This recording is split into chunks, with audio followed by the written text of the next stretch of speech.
வணக்கம் நண்பா. நாமளுக்கு இந்த வீடியோவில் பார்க்க போகிறது என்னன்னு பார்த்தீங்கன்னா, பொன்மேன் இந்த படத்தோட மூவி தான் பார்க்க போகிறோம். இந்த படம் தமிழ் டப்பிங் அவைலபிள் தான் இருக்குது. இந்த படத்தோட ஒன்றை என்ன எடுத்துட்டீங்க அப்படின்னா, ஹீரோ ஒரு கோல்டு கம்பெனியோட டைப் பண்ணுறாரு. இப்போ அந்த ஜுவல்லரியோட டைப் பண்ணியிருக்கிறதுனால சில பேருக்கு வந்துட்டு இந்த குடும்ப கஷ்டங்கள் இருக்கும். அதனால வரதட்சணை வந்துட்டு கேட்ட நகையை வந்துட்டு கொடுக்க முடியாத இந்த சுச்சுவேஷன்ல அவங்களுக்காக வந்துட்டு ஹெல்ப் பண்ண போறாரு. என்னன்னா, அந்த கடையில இருந்து ஒரு டாக்ஸ்லாம் பில்லுலாம் எல்லாமே அந்த நகையை வாங்கி இவங்க வந்து பாத்தீங்க அப்படின்னா அந்த குடும்பத்துக்கு வந்து ஹெல்ப் பண்ணுவாங்க.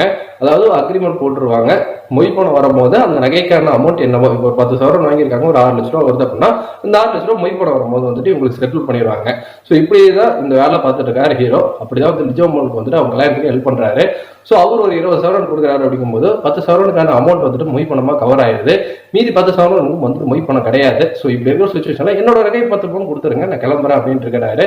அவரோட நகையை அவர் கிடைச்சதா இல்லையா, இதுக்கு பின்னாடி என்னெல்லாம் நடந்துச்சு அப்படின்னா படத்தோட மீதி கதையை வந்துட்டு அமைச்சிருந்தாங்க. இப்படி ஒரு சிம்பிள் லைன் ஒரு ஸ்டோரி எடுத்துக்கிட்டு அது அழகா வந்து 2 மணி நேரம் ப்ரெசென்ட் பண்ணியிருக்காங்க.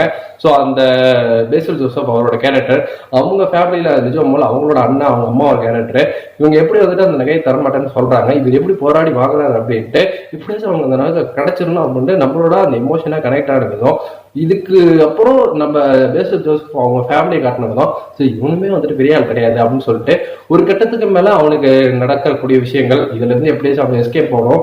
முக்கியமா வந்துட்டு அந்த மாப்பிள்ள இருக்காரு பாருங்க, செம்மையான கேரக்டர். இவர் மீதி எப்படா அவன் நகை வாங்க போறான். அந்த ஏரியா வந்துட்டு செம்ம பில்டப் போட்டாங்க. சினிமோட்டோகிராஃபி லேண்ட்ஸ்கேப் வந்துட்டு ரொம்ப சூப்பரா இருந்தது. படம் ஆனா ஸ்லோ தான். கிட்டத்தட்ட ஸ்லோவா பாக்குற இந்த திரைப்படம் தாராளமா எல்லாருக்கும் ஒரு பிடிக்கக்கூடிய திரைப்படம் வந்துட்டு அமைச்சிருந்தாங்க. நீங்க இந்த படம் பாத்தீங்கன்னா உங்களுக்கு ஒரு விஷயம் அப்படிங்கிறது நம்மளோட கமெண்ட் செய்து தட்டி விடுங்க. முக்கியமா கிளைமேக்ஸ் நல்லாவே இருந்தது. யோசிக்கவே இல்லையா அப்படின்னு இருந்துச்சு. ரொம்ப சூப்பரோட கிளைமேக்ஸும் வந்துட்டு அமைச்சிருந்தாங்க. நன்றி.